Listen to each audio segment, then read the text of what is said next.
আগামী জাতীয় সংসদ নির্বাচন সহ অন্যান্য নির্বাচন উদযাপন উপলক্ষে কিংবা অনুষ্ঠিত উপলক্ষে আজ 24 নভেম্বর 2024-এ প্রধান উপদেষ্টা সহ চারজন নির্বাচন কমিশনার শপথ গ্রহণ করেছেন এবং এই শপথ গ্রহণ অনুষ্ঠানটি করিয়েছেন প্রধান বিচারপতি। তো এর আগে বলতে চাই যে আমরা জানি যে গত আওয়ামী লীগ সরকার আমলে যারা আসলে নির্বাচন কমিশনের দায়িত্বে ছিলেন, প্রধান নির্বাচন কমিশনার সহ চারজন, তারা কিন্তু এরই মধ্যে তারা কিন্তু পদত্যাগ করেছেন। তো পদত্যাগ করার পরে প্রধান নির্বাচন কমিশনার সহ চারজন নির্বাচন কমিশনার নতুন করে নিয়োগ প্রদান করেছেন অন্তর্বর্তীকালীন ডক্টর মোহাম্মদ ইউনূস সরকার।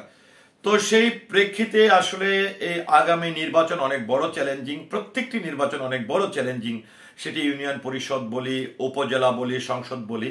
তো সেই প্রেক্ষাপটে প্রধান নির্বাচন কমিশনার সহ চারজন কাদেরকে আসলে শপথ গ্রহণ করানো হয়েছে এই নিয়ে প্রথম আলোতে একটি সংবাদ প্রকাশ হয়েছে।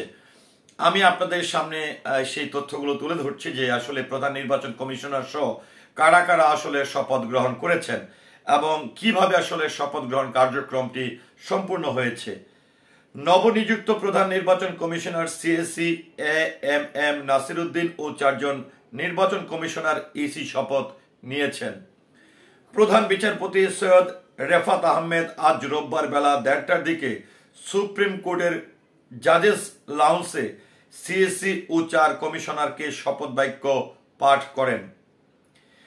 চার কমিশনাররা হলেন সাবেক অতিরিক্ত সচিব মোহাম্মদ আনোয়ারুল ইসলাম সরকার, অবসরপ্রাপ্ত জেলা ও দায়রা জজ আব্দুর রহমান মাসুদ, সাবেক যুগ্ম সচিব তাহমিদ আহমদ ও ব্রিগেডিয়ার জেনারেল অবসরপ্রাপ্ত আবুল ফজল মোহাম্মদ সানাউল্লাহ। প্রথমে সিএসি শপথ গ্রহণ করেন, অর্থাৎ প্রধান যিনি নির্বাচন কমিশনার তিনি শপথ গ্রহণ করেন। এরপর চার কমিশনার শপথ নেন। শপথ অনুষ্ঠান সঞ্চালনা করেন সুপ্রিম কোর্টের রেজিস্ট্রার জেনারেল আজিজুল আহমদ ভুইয়া। এই সময় আপিল বিভাগের বিচারপতিরা, মন্ত্রিপরিষদ সচিব, নির্বাচন কমিশন সচিবালয়ের সচিব ও সুপ্রিম কোর্ট প্রশাসনের কর্মকর্তারা উপস্থিত ছিলেন। এর আগে সংবিধানের 118(1) অনুচ্ছেদের ক্ষমতা বলে রাষ্ট্রপতি মোহাম্মদ শাহাবুদ্দিন সিএসি হিসাবে অবসরপ্রাপ্ত সচিব এএমএম নাসির উদ্দিনকে নিয়োগ দেন। চার ব্যক্তিকে নির্বাচন কমিশনার হিসাবে নিয়োগ দেয়া হয়। রাষ্ট্রপতির আদেশ অনুসারে মন্ত্রিপরিষদ বিভাগ 21 নভেম্বর নিয়োগ সংক্রান্ত পৃথক প্রজ্ঞাপন জারি করেন। তো যাই হোক, আগামী সংসদ নির্বাচন সহ বাংলাদেশের যে নির্বাচনগুলো অনুষ্ঠিত হবে, যেখানে প্রধান নির্বাচন কমিশনার সহ চারজন নির্বাচন কমিশনারকে শপথ পাঠ করানো হয়েছে এবং প্রধান যিনি বিচারপতি তিনি শপথ পাঠ করিয়েছেন।